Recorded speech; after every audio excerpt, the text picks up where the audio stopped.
Chapter number 3 है, group 3 and 4 है element. उसका टॉपिक है यूजेस ऑफ एलुमिनियम। ठीक है, एलुमिनियम हमने कर लिया था, अब उसके यूजेस करने हैं कि कहाँ कहाँ पे इस्तेमाल करते हैं।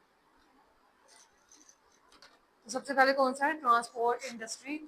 ऐसी इंडस्ट्रीज जिसमें ट्रांसपोर्ट की मैन्युफैक्चरिंग होती है। ठीक है, तो उसमें हम लोग इसको यूज़ करें कहाँ पे, क्योंकि एलुमिनियम जो है वो वेरी लाइट मेटल है, nearly 3 time less dense then iron.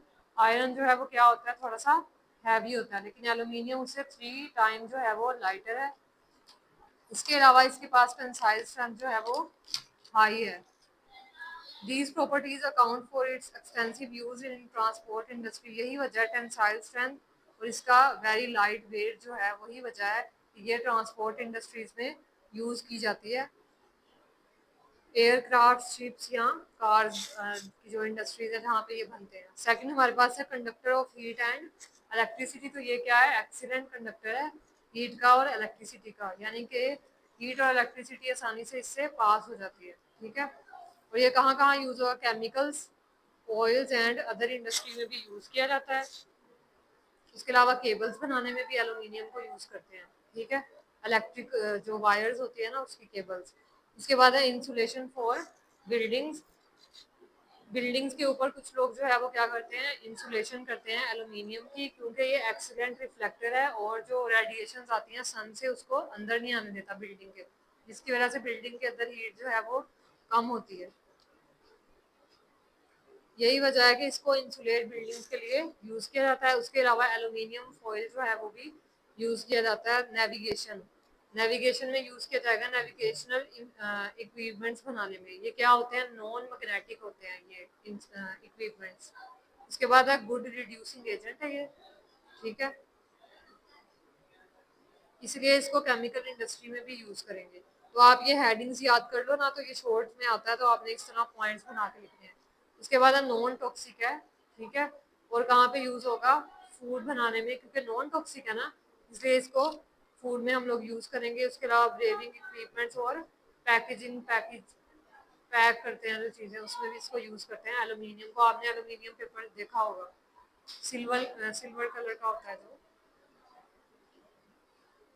नहीं देखा, ग्रे कलर का।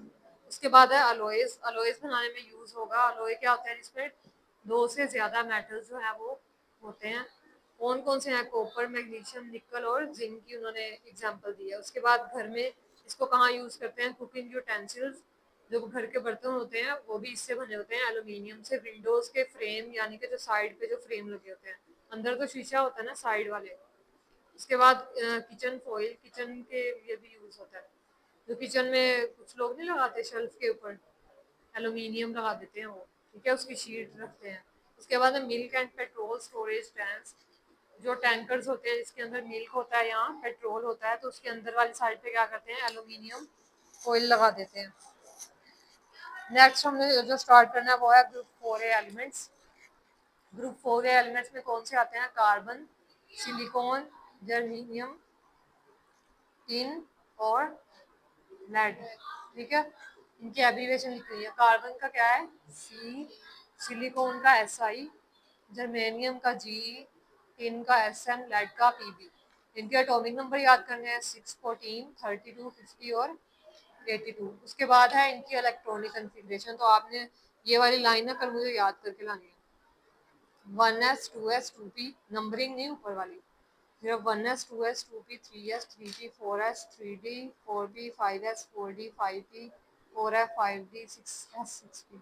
ठीक है, तो ये वाली लाइन याद करके आनी है, क्योंकि अगर ये याद होगी ना तो जितना मर्जी एटॉमिक नंबर मिल जाए तो आप इलेक्ट्रॉनिक कन्फिग्रेशन निकाल सकते हो इसकी। ठीक है, उसके अलावा ये जो टेबल है ये MCQs के लिए इंपॉर्टेंट है।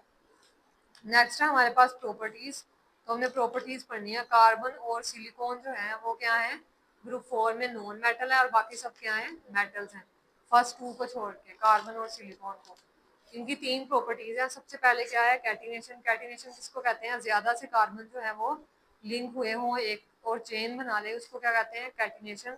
तो कार्बन के पास ये सलाहियत है कि वो एक लॉन्ग चेन बना सकता है। इसके अलावा किसके पास इतनी ज्यादा सलाहियत नहीं है कि वो चेन बना सके।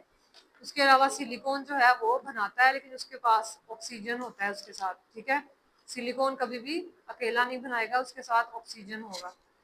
नेक्स्ट हमारे पास है नेचर ऑफ ऑक्साइड। तो कार्बन और सिलिकॉन दोनों क्या है, एसिडिक है। एसिड कौन सा होता है, जिसके अंदर हाइड्रोजन आयंस होते हैं। जबकि जर्मेनियम, टिन और लेड क्या है, एम्फोटरिक इन नेचर है, यानी कि बेसिक भी हो सकते हैं और एसिडिक भी। नेक्स्ट है नेचर ऑफ बॉन्डिंग। कार्बन और सिलिकॉन क्या बनाते हैं, कोवलेंट बॉन्ड, और इनके ऑक्साइड्स क्या होते हैं, एसिडिक। और ये हाइड्राइड्स और क्लोराइड्स भी बनाएंगे। हाइड्राइड्स का मतलब है हाइड्रोजन के साथ रिएक्ट करेंगे, और क्लोराइड्स में क्लोरीन के साथ।